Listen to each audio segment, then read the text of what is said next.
Miarabantsika rehetra amin'ny anaran'i Jesosy Kristy amin'ny alalan'ity fandarana efa fifampizarantsika mahazatra ity. Tambazotra pejy diloilo fansorana tonona amintsika rehetra ny fiadana amin'ny tompo. Mialatsiny kely fa somary jenjenjina satria mandalo tsy fahasalamana kely ny tena. Saorana amin'ny tompo ny mbola tombonandro, ny mbola fahatanjahana tovozina avy aminy na dia mandalo Covid ary ny tenantsika dia efa misy ny fiatsarana sy ny zavatra ohatran'izany voninahitra ho an'Andriamanitra ririhany. Ny lohahevitra diniantsika anio dia ny resaka prédestination de l'âme. Ity lohahevitra ho diniantsika anio ity, ny prédestination izany, raha dika tsotsotra dia hoe misy ve ny olona izay voatokana atokan'Andriamanitra tsotr'izao ho any amin'ny fahaverezana. Izay zany no amalitsika n'ity resaka hoe prédestination ity. Marina tokoa fa amin'ny Baiboly dia misy andalana vitsivitsy manambara mivantana mihitsy ohatrany any amin'ny Jaona 7:10 andininy 12 mikasika ny Jodasy, na somary ankolaka ihany koa mikasika ohatra hoe Farao, ny vahoaka Egyptiana, ireo rehetra ivelan'ny firenena Israel any amin'ny testamenta taloha izany, ohatra ny Jebosita, ny Amorita, ny Hitita, ny Amalikita, ny Filistina sy ny sisa rehetrarehetra. Marina fa misy an'izay passage zay, dia izay indrindra no valitsika atao anatin'ity fandarana efa fifampizarantsika, fifanorotsika izay tsara sy mahasoa araka ny sitrapon'Andriamanitra ity. Vavaksika ametraka ny fotoana eo am-pelatanan'Andriamanitra. Misaotranao zay Tompo Ray Masina tsy to ary manome voninahitra ny anaranao foana amin'ny zavatra rehetra. Misaotra indrindra Tompony amin'ny tombonandro nomenao, ny fahatanjahana ara-tsaina sy ny amin'ny lafiny toy izany, na dia misy ary ny fotoana izay andalovanay tsy fahasalamana na ihany koa olana zavatra tahaka an'izany, dia ianao nefa nampianatra anay misaora amin'ny zavatra rehetra fa izany ny sitrapon'Andriamanitra amin'ny alalan'i Kristy Jesosy. Dia misaotra sy mideranao zay Tompo, voninahitra ho anao manoloana ny zavatra iainanay sy ny zavatra sitrainay. Tonomoko amin'ny herinao sy ny fahefanao ny fotoana anio ny zavatra rehetra izay ombara ato, ny tenin'Andriamanitra ifampizaranay, ifanitsinay, ny fanovozanay ny sitraponao ato anatin'ity fifanakalozana ity indray. Dia tononona amin'ny herinao sy ny fahefanao, la puissance de l'évangile, tononona amin'izany herin'ny filazantsaranao izany ny momba sy ny atin'ny fotoana rehetra.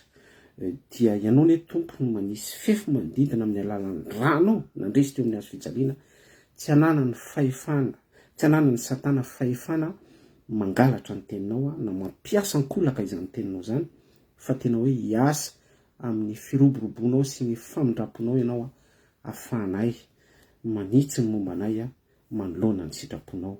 Amin'ny anaran'i Jesosy Kristy, Jesosy no anaovanay izany vavaka izany. Amen. Alleluia.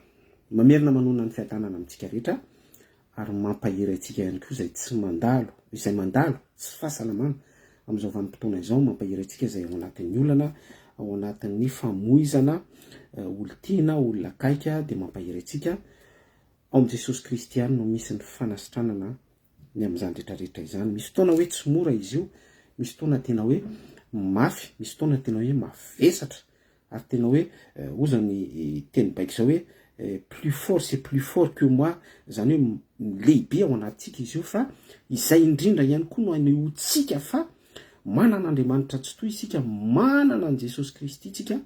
Jesosy Kristy no efa nanome ny teny fanantenana, teny fikasana, dia misambotra amin'izay isika hoe ety amin'ity zao tontolo zao ity ozy Jesosy Kristy no ahitana ireo fahoriana, nefa matoky fa izaho izy Jesosy Kristy efa naresy izao tontolo zao. Dia miaraka amin'izay teny zay, misambotra amin'izay teny zay isika, mitsoraka mihitsy ao anatin'izay teny zay, dia miaina miorona eo ambonin'ny finoana miaina ao anatin'ny fanantenana izay hoe Jesosy Kristy zay efa nandresan'ny fahoriana nandresa izao tontolo zao dia miditra ao anatin'izay tambajotra izay isika izay kanalina izay de tonga mpandresy ihany koa miaraka am' Jesosy Kristy tsindriko ary veriko ihany fa tsy mora tokoa fa misy fotoana tena hoe sarotra misy fotoana tena hoe mafy fa izay lay fitomboantsika ao anatin'izay le fitomboantsika amin'ny lafiny ara-panahy ao anatin'izay ny fandresentsika ao ny lakilian'ny fandresentsika ary eo ny famahantsika ny obstacle rehetrarehetra amin'ny surpassen'izay tsika de tonga mpandresa zay ny amin'ny telo fampidirana iny prédestination de l'âme amaky tenin'Andriamanitra sika vakitsika amin'ny anaran'i Jesosy Kristy ny Jaona 7:12 andininy faha 12 Jaona 7:12 andininy faha 12 ary raha niditra tao amin'ny vohitra anankiray izy dia nisy azafady tsy Jaona ny voasokatra Jaona 7:12 andininy faha Jaona 7:12 andininy faha 12 amin'ny anaran'i Jesosy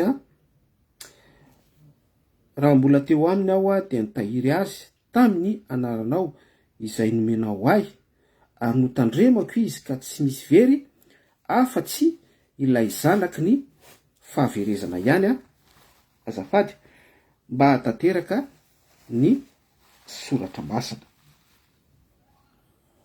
Amen. Jesosy eto no miteny raha mbola teo aminy aho teo amin'ny apôstôly ny contexte eto dia misy an Jesosy Kristy présent ao anatin'ny antsoina hoe Sainte Seine préfiguration any Jesosy Kristy omboana eo amin'ny hazo fijaliana fa ao anatin'izay fanasan'ny tompo zay Jesosy manasa ny mpianatra 12 dia misy mpianatra anankiray apôstôly anankiray antsoina hoe Jodasy izy io dia ambaran'ny soratra masina tsara fa hoe tsy zava no nifidy anareo ny tenin'ny 12 zany eto Jesosy Kristy kanefa ny anankiray aminareo izy dia Satana diavoly izay tsy midika hoe Jodasy izay ambara eto dia Satana fa izy Jodasy dia mampiaina préfiguration ny antikristy satria izy lay voatondro ny soratra masina fa ho mpivarotra an Jesosy Kristy ary araka ity toko sy andininy izay vakintsika ity verenantsika vakina le izy Jaona 7:12 andininy faha 12 raha mbola teo aminy aho dia nitahiry azy tamin'ny anaranao izay nomenao ahy ary notandremako izy ka tsy misy very afa-tsy ilay zanaky ny fahaverezana ihany mba hatanteraka ny soratra masina. Vakitsika miadana izy io ary hopitsirintsika ny fanazavana mifanandrify amin'ny fanapahantsika ny teny ao anatin'ny toko sy andininy hojerentsika ny lanjany teny ao anatin'izay raha mbola teo aminy aho eto dia misy an Jesosy Kristy izay mitoetra amin'ny mpianatra mbola teo zany Jesosy Kristy ary manao rappel Jesosy Kristy ao anatin'ny saintsaina hoe raha mbola teo aminy aho dia nitahiry azy nitahiry an'ireo mpianatra ireo ireo apôstôly ireo tamin'ny anaranao izay nomenao ahy any amin'ny bokin'ny Apokalipsy dia misy teny tahaka an'izao hoe ary ny anarany antsoina hoe ny tenin'Andriamanitra zany hoe Jesosy Kristy eto manambara hoe dia nitahiry azy tamin'ny anaranao izay nomenao ahy izay fanambarany Jesosy Kristy zay zany dia midika fa notehiriziny Jesosy Kristy tao anatin'ny tenin'Andriamanitra ny apôstôly 12 eto tao anatin'ny sitrapon'Andriamanitra tao anatin'ny fampianarana tsy misy kilema tao anatin'ny témoignage izay nentin'i Jesosy Kristy avy any an-danitra fanasitranana fananganana amin'ny maty fampitoniana onjan-dranomasina tsy ny zavatra be da be ohatran'izany izany no nitehirizan'Andriamanitra ny mpianatra teto tamin'ny alalan'i Jesosy Kristy izay ihany koa dia fa afaka akatsika lesona hoe isika izany rehefa miaina zavatra ilay zavatra antsoiko eto dia tsy inona fa expérience. Miaina zava-panahy na miaina ihany koa hoe andrana izay sehoany ny herin'Andriamanitra, ohatra hoe fanasitranana eo amin'ny aretina izay mianjady amintsika, olana miva ampakariko kely ny ohatra ataoko lafiny aram-panahy mandray resaka don spirituel, miasa amina ministera, mandeha amin'ny alalan'ny iraka izay andran'Andriamanitra antsika, manasitrana mivavaka dia misy akon'izay vavaka izay ka miteraka fiovampo ho an'ilay olona izay vavahana aloha. Misy ny fifandraisan'ny lalina amin'Andriamanitra mifamatotra amin'ilay vavaka natao, dia misy an'izay fiatsehana izay mahatonga an'ilay olona miditra bebe kokoa ao anatin'ny antsoina hoe fifandraisana tio amin'Andriamanitra. Zava-dehibe zany zavatra ambarantsika izany. Tanjon'Andriamanitra foana no tokony hipetraka amin'ny zavatra rehetra rehetra, tahaka ny tanjon'i Jesosy Kristy atao amin'ity resaka hoe mitahiry araka nyity toko sy andininy Jaona toko 7:10 no vakiantsika ity. Jaona toko 7:10 andininy 12 no vakiantsika ity. Dia tozy antsika ihany ilay famakiana ny tenin'ny soratra masina. Teo tsika dia namaky ilay hoe dia nitahiry azy tamin'ny anaranao izay nomenao ahy. Mazavaintsika teo izay fitahirizana zay hoe inona. Dia nitonontsika teo hoe tenin'Andriamanitra, ao anatin'izay misy ny hetsika, témoignage, misy ny asan'Andriamanitra sy izay rehetra mifandray amin'izany. Ary notandremako izy ka tsy misy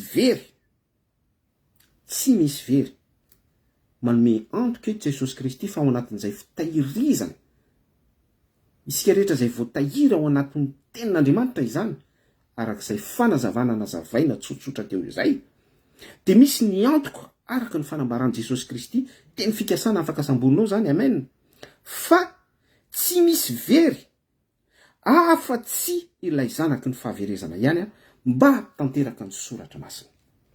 Eto ary ny lohahevitsika hoe afa-tsy ny zanaky ny fahaverezana ihany. Isika rehefa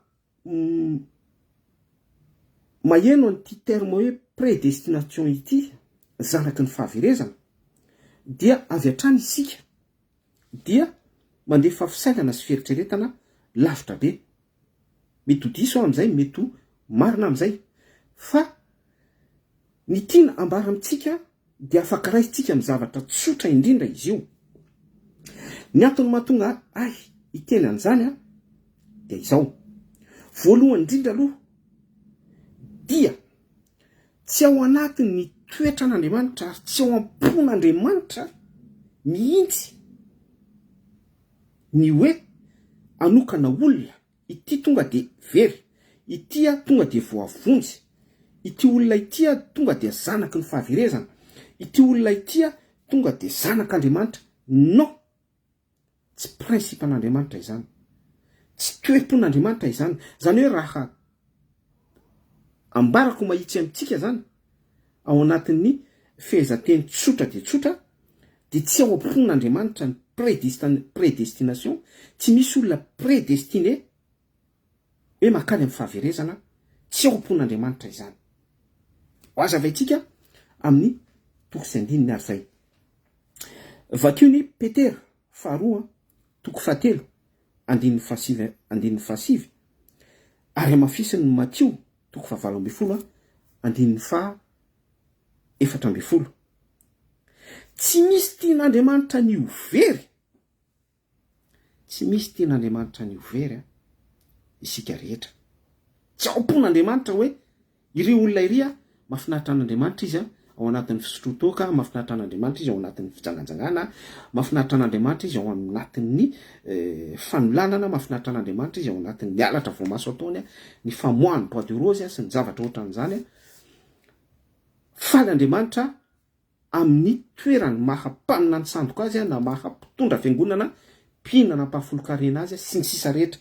Non tompoko, malahelo Andriamanitra ary manoloana ny contexte rehetra famafisan'ny fony zanak'olombelona sy ny faratsitsika zanak'olombelona dia marina ary mazava foana io Petera 2:7 izay amafisin'ny Mattio 7:12 sy 450 io sy ny toko tsy andinina ankoatrandreo hoe tsy misy tian'Andriamanitra ho very na de ray aza amintsika rehetra fa ny bebatsika ny alantsika amin'ny fahotantsika ary ny verenantsika amin'ny fahamarinana.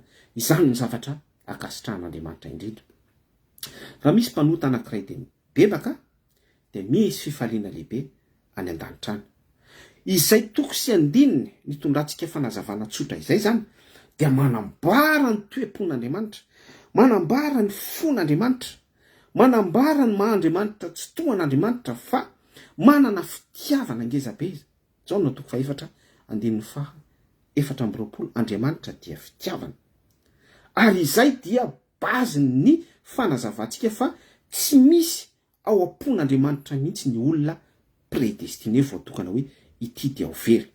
Kanefa isika teo dia namaky toko sy andininy Jaona toko faha 7 andininy faha 12 hoe afa-tsy ilay zanaky ny fahaverezana ihany mba hatateraka ny soratra masina. Ahoana ary zany? Mety hiteny zany tsika hoe misy contradiction, misy fifanoherana izany zavatra zavaiko zany. Irosy antsika amin'ny fanazavana. Ny Petera faha 2 toko faha 3 andininy faha 9 sy ny Matteo toko faha 7 andininy faha 4 no vakitsika teo par rapport amin'ny Jaona toko faha 7 andininy faha 12 dia toy ny hoe mifanohatra ho isika izany raha kaparitsika izay toko sy andininy misy hevitra anankiroa toa tsy mirasotra izay. Lay anankiray de miteny fa tsy misy tian'Andriamanitra ny ho very na de ray aza. Lay anankiray nefa miteny fa hoe afa-tsy ilay zanaky ny fahaverezana ihany mba hatateraka ny famarinan'ny soratra masina dia tsy izay zany fa Jodasy. Eo indrindra ny tondrantsika fanazavana. Riavana, sœur, frère, namana malala, mpiara-manompo ao am' Jesosy Kristy. Ny soratra masina dia miteny izao Jehovah Andriamanitra reo dia mandinika ny vo sy ny fo. Izany hoe isika dia voadinika Andriamanitra hatramin'ny émotion antsika lalina, ny miafina rehetra. Tsy fazavaiko mitatra be intsony zay. Ary ny Baiboly ihany dia manamafy fa hatramin'ny volondohantsika dia voaisana. Izany hoe en détail izany sika dia décortiquer eo anatrehan'Andriamanitra. Ny dikan'izay ihany koa dia ny fisainantsika sy ny fieritreretantsika dia mianja-anja ao am' Jesosy Kristy. Mianja-anja ao am' raitsoto. Mianja-anja eo anatrehany fanahy masina sy ny heriny. Sondé transparent isika.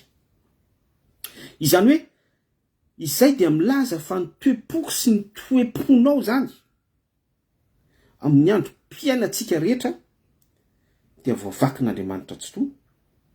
Ary efa hitany mialoha izay. Na izany na tsy izany anefa dia tsy mahasakana sy tsy misakana an'Andriamanitra aneo ny fitiavany amintsika izany rehetrarehetra izany. Averiko ihany fa ninona toe-poko sy toe-ponao, na mpijangajanga ianao, na mpanolana ianao, na mpamoaka bois de rose ianao, na mpangalatra voamaso ianao, na mpihinana volam-piangonana ianao, na mpaminany sandoka ianao, na mpanolana tenin'ny soratra masina ianao, sy ny sisa rehetra izay mety ho eritreretintsika fa tsy mifanaraka amin'ny sitrapon'Andriamanitra, na de mihoatra noho izany fisainantsika sy fieritreretantsika izany ary tiana tenena amin'izay dia hoe amin'ny endrika abominable absolu mihitsy dia ompon'Andriamanitra foana ny fitiavany hoe anavitra antsika. Mazavatra eo. Fa izao anefa ny tsara fantatsika. Manaja ny safiditsika Andriamanitra. Izany hoe ny olona anankiray misafidy ny ho mafy fo. Ny olona anankiray misafidy ny atevy-koditra manoloana ny sitrapon'Andriamanitra. Ny olona anankiray misafidy nizotra mifaratsiny ohatrany ahoana zay hoe misafidy nizotra mifaratsiny nizotra am'izay mamatevy-koditra azy zay nizotra am'izay falotony sy niendrika tahaka izay nazavaitsika sy nambarantsika farany izay ohatrany ahoana zay tranga izay azavaiko tsotsotra izay de tahaka an'ireo olona izay efa mahalala na efa ilazana mihitsy ihany koa fa hoe izao zavatra ataonao zao dia tsy mety, izao zavatra ataonao zao dia ratsy, izao zavatra ataonao zao dia tsy araka ny sitrapon'Andriamanitra. Fa malgré na dia mandre izany ara lay olona. Ary par rapport amin'ny fanazavantsika teo Jaona 17:10, izany hoe voatahiry satria izay dia midika fa misy Andriamanitra foana mitahiry an'le olona ho amin'ny salut famonjena. Amen. Alléluia. Averiko tsara le fanazavana. Misafidy lay olona satria mandre antso izy, mandre filazon tsara izy, mandre édification izy, mandre toroteny izy, mandre lalàna izy, mandre teny pasoavana izy, grâce, miendrika famonjena. Aza mangalatra ohatra, aza mamono olona, aza mijoro vavolombelona andainga, sy ny sisa rehetra, aza na hoe tandremo. Zany hoe miantisipe an'le olona, tsy afahan'le olona anatanteraka an'ilay zavatra tsy hifanaraka amin'ny sitrapon'Andriamanitra. Malgré na dia efa mandre izany teny izany ara ilay olona dia misafidy foana anao lay akta, anao lay asa dia amin'izay fotoan'izay manaja ny safidin'iny olona iny Andriamanitra tsy toa. Eo amin'izay tranga izay indrindra tsy misy miafina amin'Andriamanitra ny toe-pontsika sy ny saitsika sy ny fieritreretantsika rehetra. Ary manoloana izay tranga izay dia mipetraka ny fahamarinan'ny soratra masina araka ny Jaona 17:12 andininy 12 hoe mba hatanteraka ny ilay zanaky ny fahaverezana afa-tsy ilay zanaky ny fahaverezana ihany mba hatanteraka ny erin'ny soratra masina, la puissance de l'évangile. Tsy fantatro nahazonao ilay fanazavako. Raha raisitsika raha zany ny ka Jodasy eto. I Jodasy zany dia efa fantatr'Andriamanitra tsy toa. Ary ny rahan'Andriamanitra tsy toa, ny ray Jesosy Kristy, ifidy an'i Jodasy mba hatanteraka ny fahamarinan'ny soratra masina, mba ho prédestiné i Jodasy, satria Jodasy dia efa fantatr'Andriamanitra tsy niafina tamin'i Jesosy Kristy, fa i Jodasy dia manana an'izay toetra hoe mpambadika izay. Na dia hoe efa teo ara ilay fitahirizany ray tsy toa amin'ny Jodasy tamin'ny alalan'ny asa isan-karazany niarahany tamin'i Jesosy Kristy, ny tenin'Andriamanitra, ny fitoriana teny amin'ny tendrombohitra, ny fananganana maty Lazarosy sy ny sisa rehetra. Ateo miteboka hoe Sainte Seine, ny finanana, ny mofo tsy misy masirasira. Malgré dia natokan'Andriamanitra ho amin'ny antsoina hoe prédestiné i Jodasy mba ho fahatanterahany herin'ny filazantsara noho izay toe-pony izay fikiriny fa tsy nisy fisainana sy fieritreretana ibebaka i Jodasy. Zay le danger zay. Ary izay indrindra lay pitsirina amintsika isan'andro isan'ora. Ary zay lay mafisin'ny Baiboly hoe ny olona anarina foana matetika amin'ny ratsy fanaony zany. Ny olona izay anarina foana hozy izy ny Baiboly ka tsy miova fo mihitsy tsy misy inisiativa iova fo dia ho torotoro faingana izy ka tsy hisy fanasitranana intsony. Baiboly no miteny an'izany fa izay toko sy andino ny raisitsika faran'izay dia mirefléter ny mazony prédestination mihitsy. Alléluia. raha makaka fiainana andavanandro isika. Ao andapa ao dia misy olona mpamoaka volamena, ao andapa ao dia misy olona manao ny tsirajary, koa tsy midika fa hoe ny ao andapa dia olona tsy mandeha araka ny sitrapon'Andriamanitra daholo. Misy olona ao attention, mivavaka, misy olona ao manao ny sitrapon'Andriamanitra. Tsy lao zany ao, misy olona ao matahotra an'Andriamanitra, anasy Andriamanitra izay. Ohatra ny raisitsika eto. Ao andapa ao no ianivon'ny fiarahamonina misy olona tsy araka ny sitrapon'Andriamanitra. Fa manoloana an'izay hoe izy manao sy miaina an'izay hoe tsy araka ny sitrapon'Andriamanitra izay, dia misy foana ihany koa ny fananarana amin'ny alalan'ny radio évangélika, ny tononkira évangélika, ny antsa-piderana, ny toriteny izay ataontsika ohatran'izao, ny fizarana isan-karazany. Misy foana izay appel an'Andriamanitra izay, misy izay rappel à l'ordre izay, amin'ny fiantsain'Andriamanitra, amin'ny hetsika maro isan-karazany, na amin'ny alalan'ny victime ihany koa dia anatra sy lesona avokoa ireny. Mitahiry Andriamanitra vanim-potoana izao, mitahiry Andriamanitra, ny conserver antsika Andriamanitra amin'ny alalan'ny fiasany, amin'ny alalan'ny puissance de l'évangile. Kanefa ilay olona misafidy foana. Misafidy foana izy hanohy ny asa ratsiny. Misafidy foana izy andeha amin'izay asa ratsiny izay.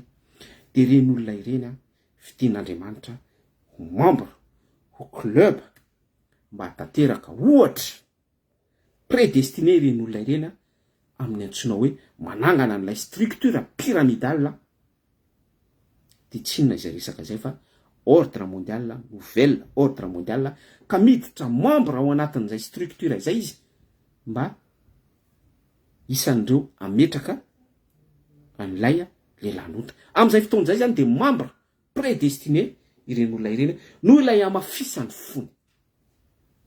Tsy fantatro nahazo nareo izay fanazavako izay ohatra andraisiko teo amin'ny fiarahamonina izay. Iverina isika eo amin'ny Baiboly. Misy tantaran'ny Jodasy, tantaran'ny Jodasy efa andraisitsika teo misy tantaran'ny Farao. Fantatsika tsara ny tantaran'ny Farao Fantatsika tsara ny tantaran'ny Farao Exodus toko faefatra vakio. Plus précisément Exodus toko faefatra andininy faharoa raiky amby roapolo raha tsy diso dia hoe milaza tsara mihitsy ny Baiboly hoe anamafy ny fony hozy Jehova tamin'i Mosesy. Anamafy ny fony Farao fa izay toko sy andininy izay zany dia milaza mihitsy hoe misy Farao mafo. Fa noho izay amafisany fony Farao zay dia mbola manindry ihany koa Jehova hoe anamafy ny fony Zay le danger resako amintsika atao anatin'ity resaka prédestiné ity. Raha misy izany olona misafidy faharatsiana, tahaka ny ohatra raisitsika eto hoe Farao, firenena Egyptiana ny mpanjaka. Farao zany misafidy izy ampahory ny vahoaka Hebreo, misafidy izy mbola hanompo an'Andriamanitra bala. Kanefa misy an'ny Mosesy zao efa iran'Andriamanitra, irak'ilay tompo mpanjaka ny mpanjaka, irak'ilay Andriamanitra Isaka, Abrahama, Jacob, Israel, Andriamanitra ny nofo rehetra. Fa mafy ilay lehilahy hatramin'ny loza fahafolo manomboka amin'ny loza fahaefatra izy mbola tena hoe misiriziry be mihitsy. Anamafy ny fony hozy Jehova. Ary izay ihany koa ny kahan'i Jodasy. Jaona toko fahatelo ambin'ny folo andininy fahafito amby roapolo, ny Marka toko fahaefatra amby folo andininy faharoa roapolo. Izay ataonao hozy Jesosy Kristy tamin'i Jodasy dia atao faingana. Manamafy ny fony Jesosy. Alleluia. Prédestiné ilay olona eo toy nozon'Andriamanitra mihitsy. Satria tsy toetran'Andriamanitra ilay manozona fa afahako mametraka tsara n'ilay fanazavana andraisanao an'ilay hoe prédestination. Dia toy ny atosika Andriamanitra mihitsy ilay olona amin'ilay safidiny. Omen'Andriamanitra faveur, omen'Andriamanitra hery endana, atao faingana izay ataonao mantsy an'i Jodasy. Izay manatsoboka ny mofo miaraka amiko atao anatin'ity lovia ity. Raha vao miresaka lovia izany tsika dia miditra resaka fisoronana, ara-panahy, fanadiovana. Misy ny raha fafy amin'ny alalan'ny lovia sy ny sisa rehetra any amin'ny Torah zany. Tsy manam-potoana dia tsika detahena zany eto. Fa ny tiana tenenina amintsika ao anatin'ilay resaka prédestination fisoronana fanadiovana. Misy ihany koa ao anatin'izay contexte fisoronana zay le hoe misy an'ilay lien ifandraisantsika amin'Andriamanitra. De mila ny mpisorona be sy ny mpisorona isika afatsika manaisitra ny fahotantsika ao anatin'ny fisoronana daholo no afatsika miditra amin'izay faveur izay.